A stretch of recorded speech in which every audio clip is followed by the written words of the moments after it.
So without further ado, I'm so pleased to introduce our panel for the morning. Leading our panel, we have Dave Wong from Mandiant, and then he's going to be chatting with Adam Matina from Blackstone and Colin Troha from Boston Consulting Group. Freudian slip, living in Arlington. So sorry about that, but we're so glad to have you. Thank you for joining us today, gentlemen.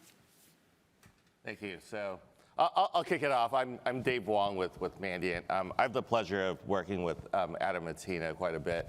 Adam is the Portfolio CISO. Portfolio CISO at Blackstone. So he's involved in a lot of mergers and acquisitions of companies. And Adam, we have a wide variety, I think, of audience members at MWise. Some are very technical, some are business people, some are CEOs. Yep. And I would like for you to maybe share, because I'm very surprised, like when I'm in the room, with discussions with your portfolio companies around cyber risk, and particular from an investor or from a board member from a CEO standpoint. So could you maybe share with us your thoughts around what they think about cyber risk, what's important to them, and then particularly particularly in the different stages of the M&A transaction? Yeah, sure. So thanks, Dave. So good morning, everyone. I think right on that, we really think about cyber in M&A as like two parts. One is when you're diligencing that M&A acquisition, and then once you've acquired it, and whether it's going to be standalone or whether you're going to integrate it in. And I think the thing that we're seeing in the market today is that really investors are becoming more cognizant of cyber as a risk that's important to pay attention to. I think that's becoming more of the norm. I think Blackstone has been thinking about that for a bit, but more broadly, when we see things not go well, it's because cyber wasn't considered really at all in the early stages of M&A. And so M&A is actually, when we think about who's in the audience, I think we're going to get to that in a minute. We view this as one of the 4 jobs of a CISO. We get asked a lot by investors, hey, what are CISOs? Hey, we tell them, hey, you need a CISO at this company. Mm-hmm. Well, what do CISOs actually do? Adam, we get that a lot. And we say they have really 4 roles. And I'll just hit that real quick. One is corporate security, protecting the company. Product security, protecting how the company creates value. Facing off with customers, external customers, regulators, whomever. And then the 4th one is really security around acquisitions. Right. And so we view security around acquisitions, getting that integration done properly, or if there's not going to be integration, standardizing it, as one of the key things that CISOs are responsible for.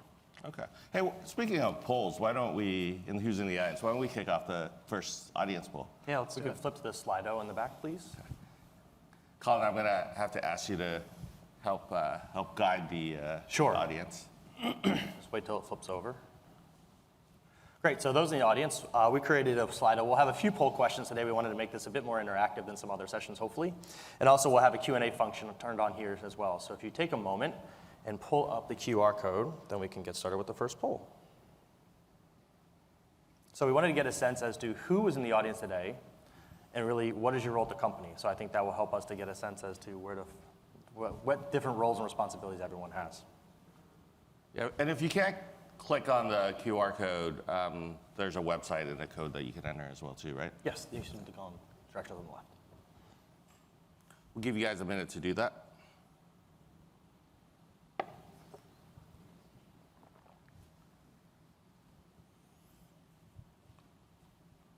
Oh, we're getting live results now. Yes, good. There it is. Neat. So, a lot of security team members. We have about a quarter of you guys are CISOs. We have other business, which I want to get into a little bit later, but not a lot of investors. Okay. Any crypto investors, maybe? Yeah. Kind of counts. Option. Okay. Oh, more CISOs are popping in. Yeah, we'll let that feed in. Adam, I do have one question that kind of came up as you were speaking around. You said Blackstone specifically and investors are concerned about cybersecurity risks, and I'm curious as to why. Like, was there some event that triggered it? Is it regulatory? Is it just dollars and cents? Like from an investor standpoint, like why do they care? Yeah, so I think it's a lot of different reasons, but let's Yeah. cut to the chase. Really, one of the heads of our business unit said this really directly, is that it's just a rational decision that if you do the right things on cyber, it's going to cost you less over the long term and over the short term. It just makes sense to do from a financial perspective purely. Okay. So, if you can, like, understanding it at that level makes a big difference. And then there are all these contributing factors. There's, increasing regulatory scrutiny. There's reputational risk. There's the risk of something happening during a transaction or around a transaction. There's, people have been through these things and seen them.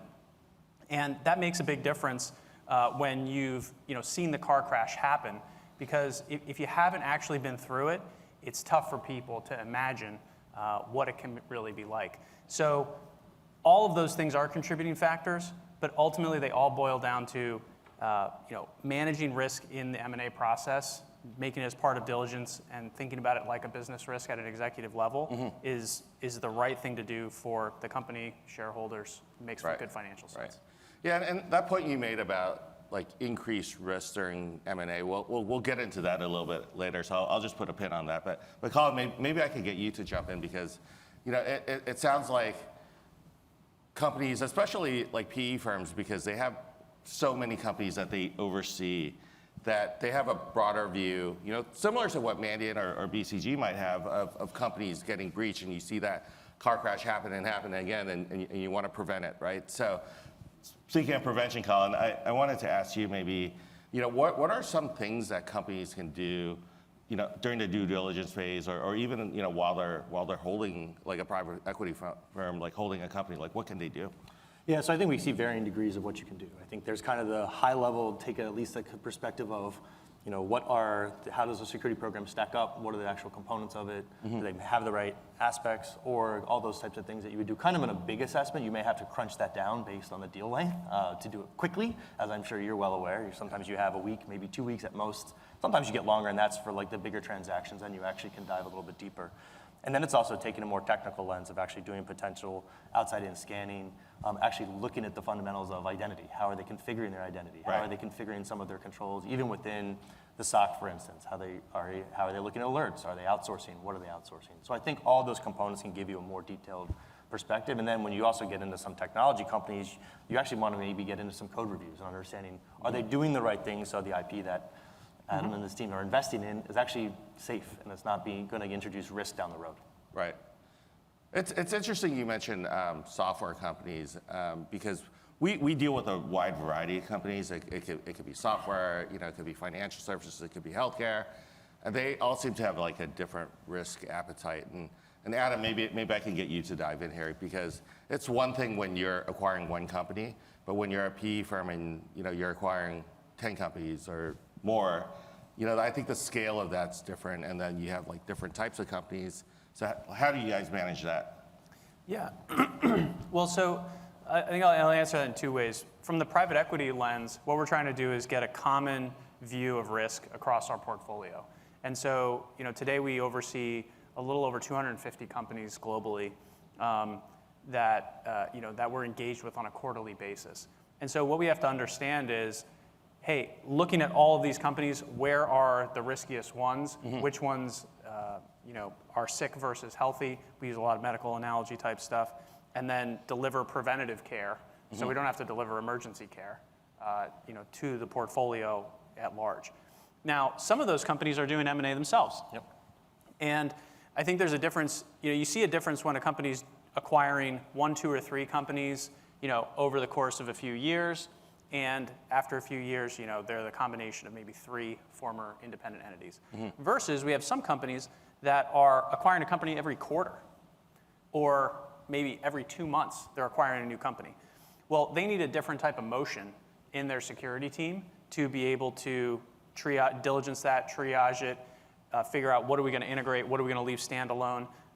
And I think it also depends on the different industry that you have and what type of asset you're acquiring. We have some of those that are software companies, and when you acquire 3 or 4 different pieces of software products, running a standardized capability across all of that at a product level, it's just not so straightforward because you're buying these companies that have made software, and all the software is different, the developers are different, the process is different, stacks are different. So, I think it depends on really if you're in the audience. I'm sure your case is going to be different and unique than most. But what we see in the commonality is if you have considerable number of acquisitions that are happening, some motion is needed and to acquire and diligence those. And then if you're just acquiring a few, it can be done in a more case-by-case basis. And then for us, at the scale that we're at, when we're making investments, regularly, every few weeks perhaps, we have a mechanized motion that we use to assess a company, drive improvement, measure that improvement, and identify, where the strong and weaker points are. I think to add on that, when we've seen a lot of companies, especially as you're talking about that fast, rapid, they're buying something every quarter, it's how do you put them in the right holding pattern, which we've seen is like, okay, what's that path of, so we don't want them on our network yet, but we want them controlled a bit more. What is that subset of technology we may put in place to put a boundary around them? So we see a lot of organizations kind of go through that approach of, can we put some type of MDR there quickly so we're getting eyes on what's going on, but we don't have to fully deploy or do a new stack. And I think that's how, especially in like the retail, hospitality, even healthcare as well, that's where you see a lot of these really quick transactions and how you handle it from just scale and speed. Yeah, and we saw, now we're getting more granular, and investors are asking, okay, hey, what can we do before we sign as part of a negotiation? Okay, what can we do between the time when we sign and then when we close? Right. What protections will we put in place? How can we get there? And then, okay, what are we going to do post-close and investment? So, drilling down with investors at these different stages where they're operating day to day really has helped the communication, ease of communication and flow and understanding, and allowed us to work together to figure out what medicine do we apply at each step that takes in consideration level of intrusiveness, level of investment, access to the company, level of capability the company has, et cetera. I'm really glad you guys brought up like the speed factor and pre and post close because I had to learn the hard way, right? Like getting pulled into transactions, and these transactions oftentimes are like secret, right? So nobody talks about them. They don't share. Like it's really a closely held secret, and then you get like called in like 2 weeks before, and they're like, you've got 2 weeks before legal day one, right? And then you got a timer. They're like, hey, we would really like this compromise assessment on this third party that you have no access on. And we're like, when we respond back that it takes like normally 6 weeks. So that's not really practical. So realistically, what can we do in that 2 weeks? Or realistically, can you tell us a month, 6 weeks? Maybe you can or cannot, but work with like those constraints.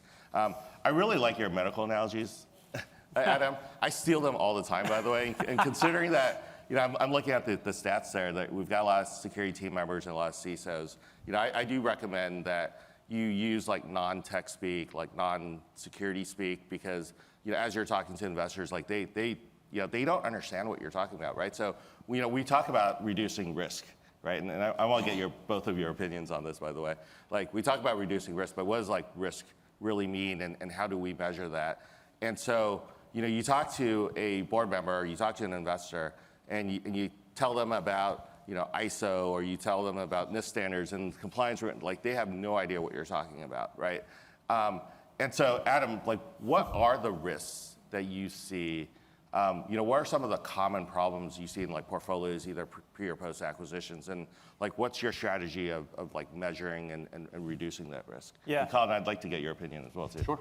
Okay, so I'll have to go on another medical analogy, Dave. Since Thank you. I encouraging appreciate me. it. So, the NIST and the ISO and all this stuff. Okay, it's like if you were to go to the doctor and they were speaking clinical language to you. Yeah. Right? That's what the investors are hearing. And if you went to the doctor, they're speaking clinical language to you, you have like no idea what they're saying. Yep. Right? And you'd be like, this doctor, maybe they're smart, I don't know, but I don't get it, so we need a different doctor. And that's what's happening when there's a miss in the communication between executives or non-experts. Let's say like non-experts, because it could be anyone. And so, we say in terms of all these different things you want to do, there's all this detail, and I think security is something where like we want to get to like all these sort of like detailed, deep kind of answers, and we say don't overdiagnose the patient. Okay, first of all, you don't have the time to overdiagnose the patient. And by the way, if you do all this diagnostic, nobody's going to understand it other than you, and you're going to struggle to really get to the so what. So we are trying to move at speed in terms of, hey, we need to diligence this company in like 48 hours. How are we going to do that? And that's I think that's like innovation is the mother of, constraint is the mother of innovation or something like that. I should practice that more before the next panel. But if you're given something with these tight constraints, you get creative pretty quick. And that's made a big difference. So the way that we measure it is kind of like the same way, use the analogy of going to your fire department in your town. Let's say you went to your fire department and you talk to the fire chief and you're like, hey, are you guys doing a good job? And the fire chief might tell you, well, here's the thing. We have more smoke detectors in our homes, in our neighborhood, than we did last year, and more fire extinguishers in the kitchens than we did last year, and we have more homes being built in our neighborhood. And you think, all right, well, that sounds pretty good. And the reason why you think it's pretty good is because you know that smoke detectors and fire extinguishers, they make fires less bad, less fires, better safety for people, less people dying. Got it, right? That's the level ultimately that we're operating at of like, okay, this is safer. And that's actually what we have in security. Security is safety for computers, just like fire safety for fires, cars, healthcare, et cetera. So, and it's also non-monetary. We have a lot of people the industry is like trying to put dollars and cents on cybersecurity. It hasn't worked for a while. It's not going to start working immediately, tomorrow, I don't think. So you have to find a way to communicate this stuff that's simple and tangible and other people can relate to. And we use analogies like that and we educate our investors just enough so that they can understand, okay, I gotta make sure that my companies are doing these basic things. Because if you're not doing these basic things, we're gonna have an event. And I wanna do preventative care instead of emergency care. So here are the preventative care things I need to do. And when you go to the doctor or when you have an expert look at anything, they can look at it pretty quick in any discipline and figure out, are we roughly within bounds here, or are we like way out of bounds? And so I suggest that we focus on how do we figure out, are we in bounds or out of bounds, and then start narrowing in your diagnostic and keep your language simple over time. So I know that was a bit, but. I'll piggyback on a few points you said. One, the so what. We really push on the so what. It's like, how do you make this tangible for the people you're telling it and make it in business terms? So I'll give you an example. It actually applies to even how we look at risk across organizations when they're really, really large organizations and they've got all these different business units. The same kind of principle applies of, if you can look at the target and say, well, you get X% of your revenue this way, and you kind of work back and say, if this is not available, then what? And translate it that way. Instead of saying, hey, you're spending this much on cyber and that seems like the right thing, that doesn't really quantify it for people today. I think it's turning it to the investment side of saying it's going to cost us, if we buy this and this is not available, or we can't do what you're buying this function for, what's the implication? Yeah. And we really try and talk about it in those terminologies to get a sense of, all right, well, that deal you just spent $2 billion on, well, they're not going to hit their number all of a sudden because they don't have their main plan. Right. So I think that's where a really kind of taking the implications of cyber risk and then translating it back to the business is really what is important for both kind of the pre-deal and post-deal, right? I would imagine you kind of think about that same factor of why should you go do something as well, right? Because that's an important way to make sure that you're spending the right money on things. Yeah, and just like the doctor analogy, you're talking to a doctor and you're talking like, how bad is it? Can we fix it? Right. Like, am I going to be okay? That's kind of where we're at. And when we're speaking with investors, unfortunately, we learned through failure on this one that, non-experts use relative comparisons to understand where things stand. And so we were having these conversations over and over. An investor would say, like, we'd tell them about the company. Yeah, okay, here's the status of the company. And he'd be like, cool, how does it compare to this company that I know about? Right. And then they'd ask, okay, but how does it compare to this one? What about the one that I know about that had an incident? How does this compare? And so what happens is non-experts use relative comparisons to understand how to place something on a spectrum. So we started doing that proactively, and that has been very successful. And we have that same situation in diligence when there's M&A, and we do a diligence, and it's like, cool, got it. How does that compare to this other company? What quartile is it in? And if we can help move that conversation forward to get to an outcome, which is make this, like, do the security stuff, that's the goal. Like we got to get to that outcome and help our decision makers and our team members understand it along the way. I think touching on like the pros and cons of benchmark data, right? Yeah. It's good for a purpose. You have to have a common starting place, and that's what I think a lot of people miss. Of like your comparisons. Like, how do you compare? It's like I don't know exactly how that person, what they did from a protection perspective. So I think really understanding the benchmark and where you're targeting is important to make sure that you're making an informed decision versus just reacting to what's in the news. Yeah, and I'll have to add one more on this. So I agree with you. And if I was in the audience, which before we started doing this, I got like so nervous, like, oh, it's not going to be precise enough, and what if we mark something wrong and all this stuff. And ultimately, what we were doing was we're getting wrapped around the axle about overdiagnosing the patient and being overly precise for the question we were trying to answer. Ultimately, what our business folks, they're trying to understand this so they can do the right thing. We had to learn, like, don't over-engineer, don't over-answer the question. If it's a coarse grain answer, but it's accurate at a coarse grain level, like do it. Don't be obsessed about getting overly detailed to try to make these comparisons, because in the margin it's irrelevant, and that was very important for us to learn. That's very helpful, Adam, especially your experience handling so many different acquisitions and working with investors. I'm going to go back to your so what comment, Colin, because I get pulled in the worst cases with Adam. He finds the worst ones and then he brings me into those. And then, so usually it's like in the middle of a transaction, there's a compromise, there's a breach.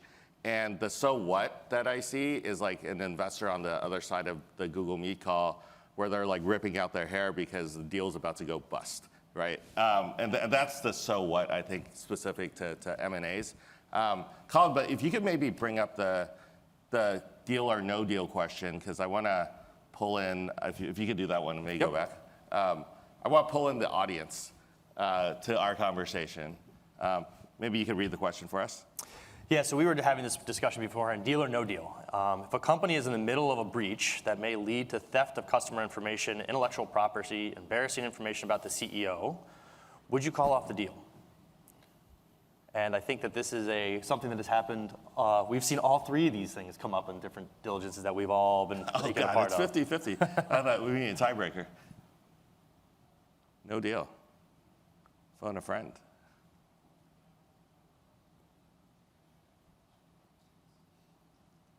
Some risk takers? That's good.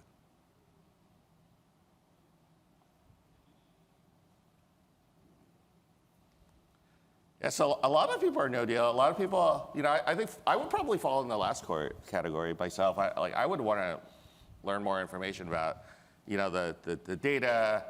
I don't know if there's a right answer, but I would want to learn more information about the data and, the deal itself and the valuation, because at the end of the day, it's a business decision as well too, right? But I'd like to get your guys' perspective on what are the considerations that kind of go into a question like a deal or no deal? I think for us, when we could talk with a lot of our clients, and even one of our senior partners always says, he's like, there's not a bad deal, there's just a deal with bad terms. So for instance, you may be willing to accept the deal, but that may significantly impact the evaluation because you know what you're going into, or you're going to have to do cleanup, or you're going to have to do some type of remediation. So I think it's really understanding what are the parameters of how bad it is, getting the additional information, and that should then inform kind of your triage path. It may cause you to walk away still, but it may be that you're willing to see that at this point, and you're saying, well, we have a clear line of sight. I mean, as we well know, in the last few weeks, there's been some major companies that have been breached, so no one's immune to it. No one's immune to saying, hey, we can't, your medical analogy, immune to anything. But I think that it's important to kind of understand the parameters by which you should then make that decision. And there's not a right answer one way or another. I think that as we've dealt with a number of different private equity shops and organizations, there's different risk tolerances and risk thresholds. Some are much happier to take it, and they're fine with that, and they'll take it hopefully that lower valuation they can then get, and they'll go fix it and do the triage and come up from the ashes. And we see that more on probably the PE side. I see where organizations are buying something and going to integrate it. That does really tend to impact it, and I think that was probably the pain was felt even by Marriott after they bought Starwood. After they bought it, then they found out that there was a major breach that had happened. So I think that caused a lot of people to rethink some of their strategies as they were bringing stuff in-house. I think there's another example that was in the news with, this was 5 years ago, maybe 6 years ago, with Yahoo, right, being bought by Verizon, where they were in the middle of the transaction, and then the breach was made public, and then the deal amount actually went down. Was it 350 million? I think was what it was.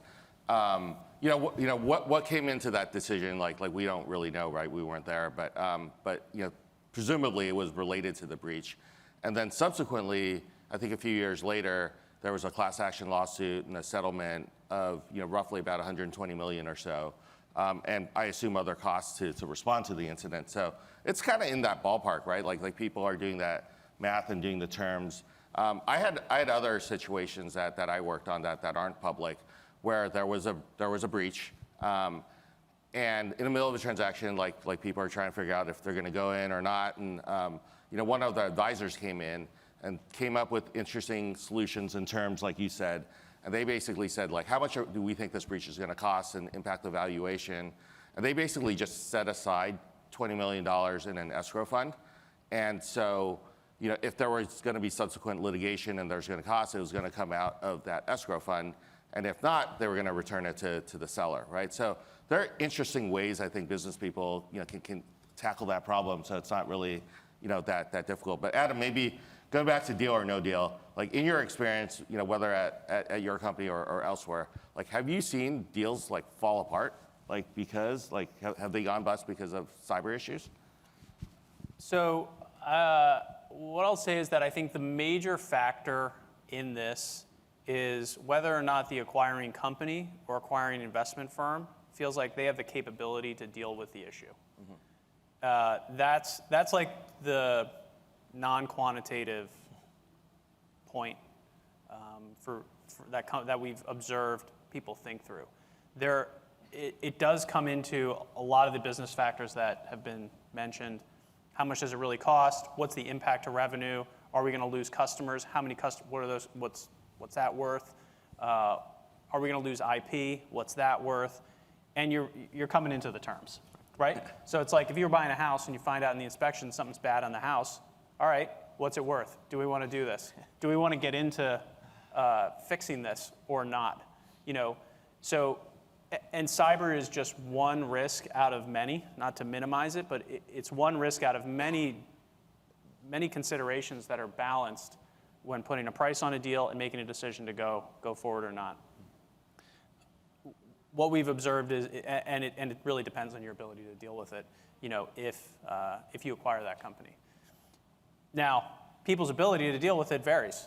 And so you can kind of trace the rest of that logic tree on how it typically goes. But you want to be smart and get the right experts at the scene of the crash if you notice that something's going wrong. And that can make a huge difference. If you don't have the right people, Mandiant are certainly the right people, or one of the right people to help you on the technical side. But it's really a team sport that involves legal folks, other deal advisors, technical advisors, leadership, et cetera. So yeah, and when we get called in, what our goal is, first of all, is to contain the attack, right? Like not let it get worse, and then subsequently we'll go back in as quickly as we can to find out what happened, to give that information to to the business people so they can make their decision. Hey, Colin, I think we have a question around why do threat actors target companies during M&As? Do you have that one? Yeah, Maybe I'll pull that up right now. Put that one up. We'll give people a second for that one.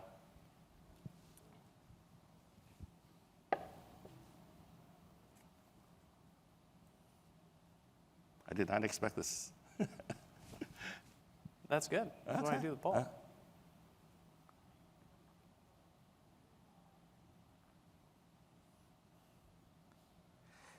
Yeah, we'll let these come in. It seems like all of the above is the most common answer. I think there are different reasons. It's really hard for us to anticipate why an attacker would do what they would do. I mean, if there's one in the audience, please stand up and tell us why. I'm not staring at over here for any reason. But But the reality is we really don't know why, right? But the FBI last year, or maybe at the end of 2022, did issue, a private industry notification, like warning companies that, like during significant financial transactions, and they specifically mentioned M&A, that companies are going to be more likely targeted. Their theory is that, and well, I say theory, but they cited 3 cases as well too, that there were situations where the attackers were targeting those companies and deploying ransomware specifically because they could steal data, potentially manipulate the stock market, and then cause issues for the companies, right? So if you're in the middle of trying to sell your company and your stock price tanks, like that's going to obviously impact your valuation, right? So they know that. And how does the FBI know this, and how do we know this, right? Because, probably weeks before the event happened, they were listening to the hackers on the dark web and seeing kind of chatter around, hey, what are ways that what are things that we could do, and if there are companies that are on the NASDAQ specifically, what can we do to try to target them?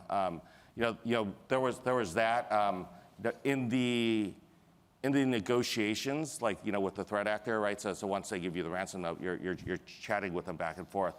There are some threat actors that specifically cite, hey, we know you're in the middle of a transaction. This is going to cause you a lot of problems. So we know their motivations through the things that they do. And then the third thing that the FBI cited, and we've seen as well too, is that the threat actors will put search terms for specific financial information that are associated with the M&A. So it definitely is a reason that we've seen that they're targeting M&As. And the fourth one that I did not see in that notification, by the way, is we've seen threat actors when they contact the CEO or the CISO of a company and they're not getting the response that they want, they'll actually forward those emails to the board of investors, to other investors that PE firms, for example, that they know might have a vested interest in the deal. And they're like, hey, these guys aren't taking care of this issue. You better go kick them. So we certainly feel it's a motivation during those events. So you really do need to be careful as you're going to M&A events. And Colin, this is what I think I see some companies doing prior to getting themselves ready for a sale.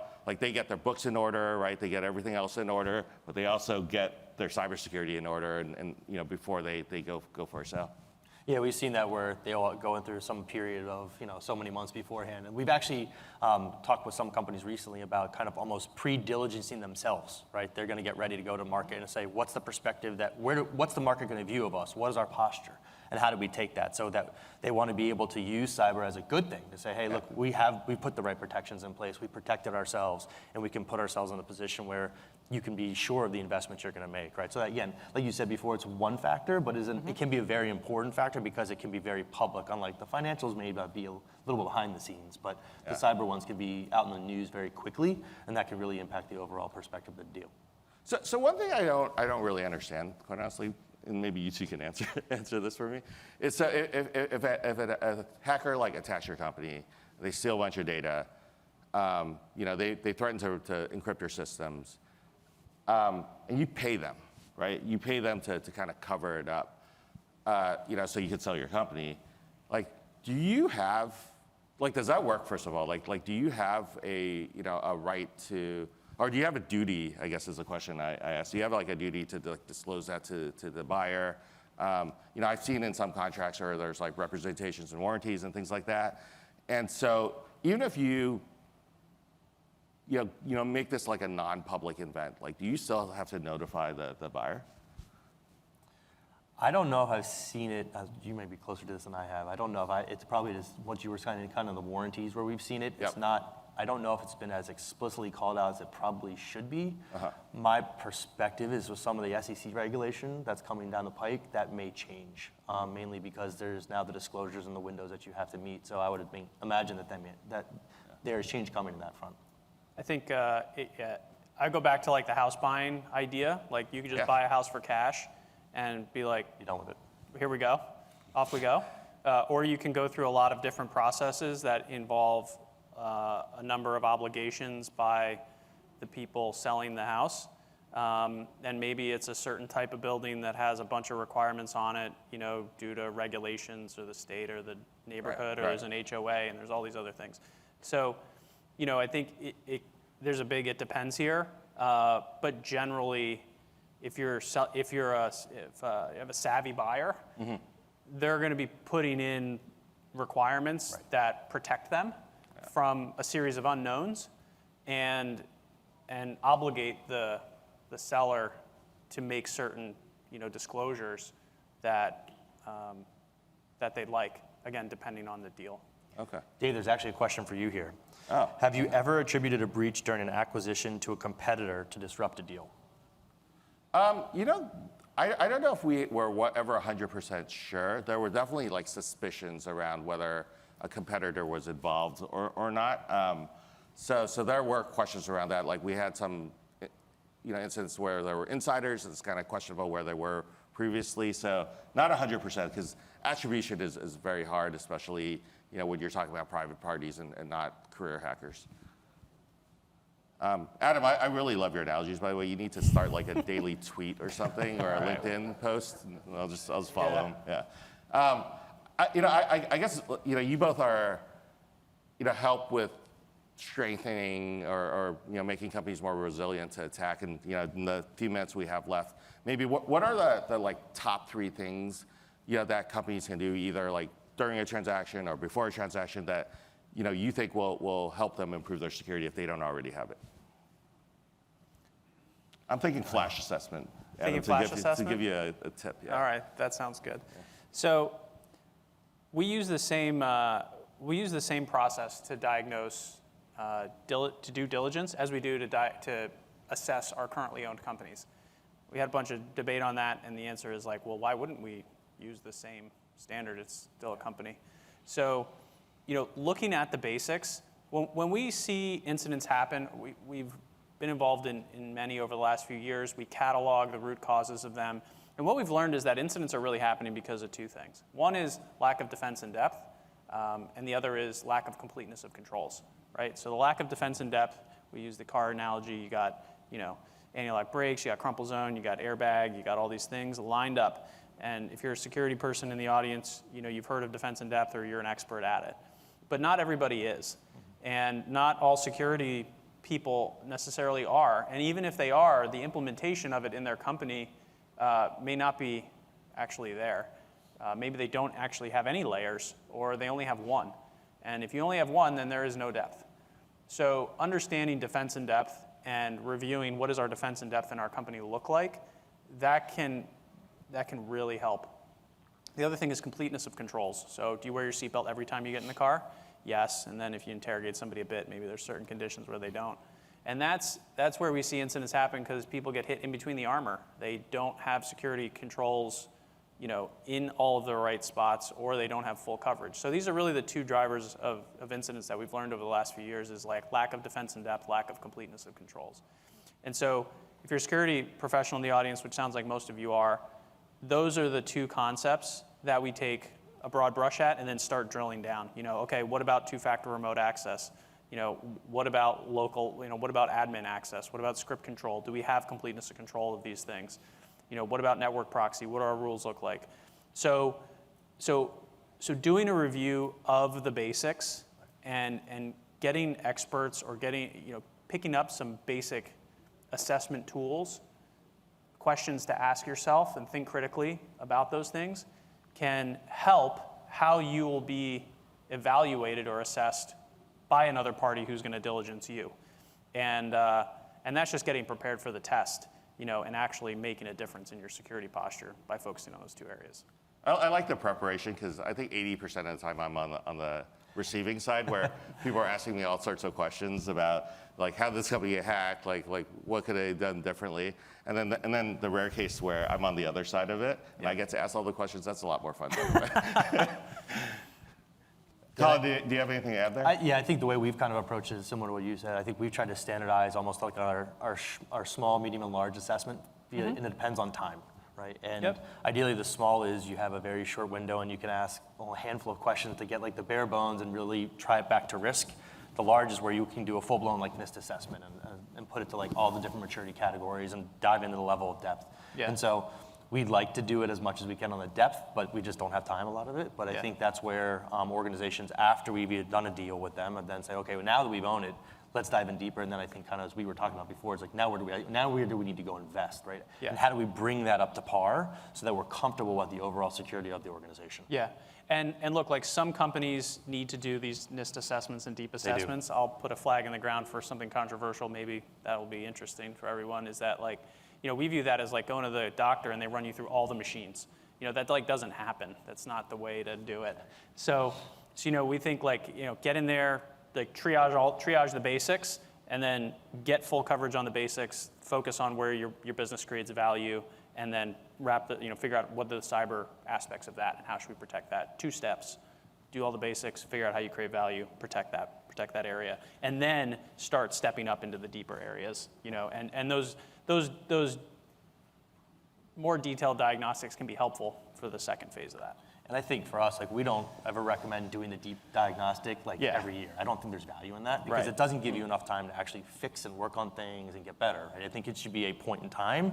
Then you do your roadmap and you do things to go fix it and get better and do the right things. And like you said, there's a little stuff you can do between us. Hey, we should go do this kind of test. How can we go look at how this is progressing, right? And I think there's the balance of both. Yeah. So we have 3 minutes left. I'm going to ask you guys to maybe take 1 minute to share with the audience, from your experience working on a lot of deals, like what's the one takeaway that you would want from them? I'm going to start because I have the mic.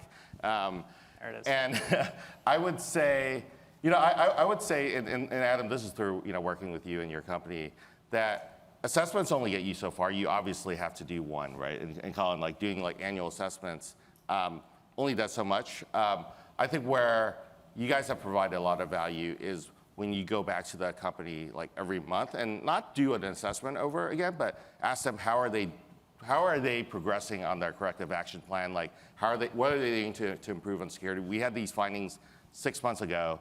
What are you doing about it? And then bubbling that up to the right people and making sure you move the needle. And that's the one thing I would recommend, for companies that are managing like a large portfolio or there's like teams that they're dealing different businesses.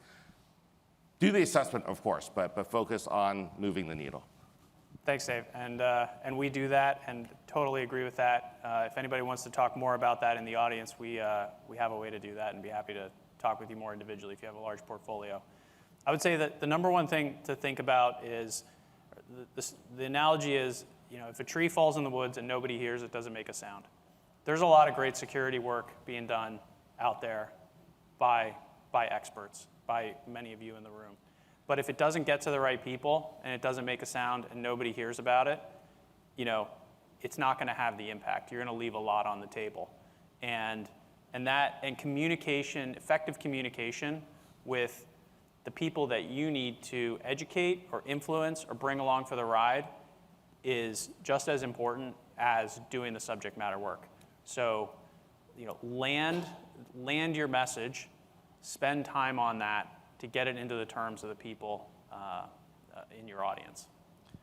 I'll just add, I still think doing some of the basic stuff is the most important. Like, I'll take vulnerability management. I always pick on this one because most organizations don't do it very well. They do all the scans, they've got all this data, and then what? So it's like, how do you continue to force, even just working those little things down? Like, that's going to have such a major impact down the road for how you manage your overall organization, the risk, the security of it. So I think beyond that, those are things that we try and have people focus on. And there are 2 questions in the audience that we did not get to. So Great. I'll add them, and if we can take a minute, we can try and answer them. One was, how do you evaluate a company if they've been affected by a third-party breach? That may be a longer discussion. We're happy to talk with whoever with after this. And then do you incorporate OSINT, public intelligence, dark web, and M&A and due diligence? Yes, sure. If you have time, I think is the answer. And if you have the budget to do it. So yeah, I think that's helpful. Again, we want to begin with the end in mind. Like, what does a deliverable look like? What's the so what? And to boil it all down again, the thing that we ask ourselves are, what are the investment questions we are trying to answer? Is the investment question we're trying to answer is this company hacked? Do they have the basic security things? Do they need budget or talent? What are the investment questions you're trying to answer? Use the tools that you know to get the answers to those questions and put together an answer. If you start with that, what is the investment question we're trying to answer? We found that you're going to spend your time a lot more effectively than running around doing a bunch of security stuff that really maybe isn't answering the question that the person asking asked about. All right, well, thank you guys. That was definitely an interesting conversation. I learned quite a bit as well, too. So, Cool. Thanks, Dave. Thank you. Thanks, Colin.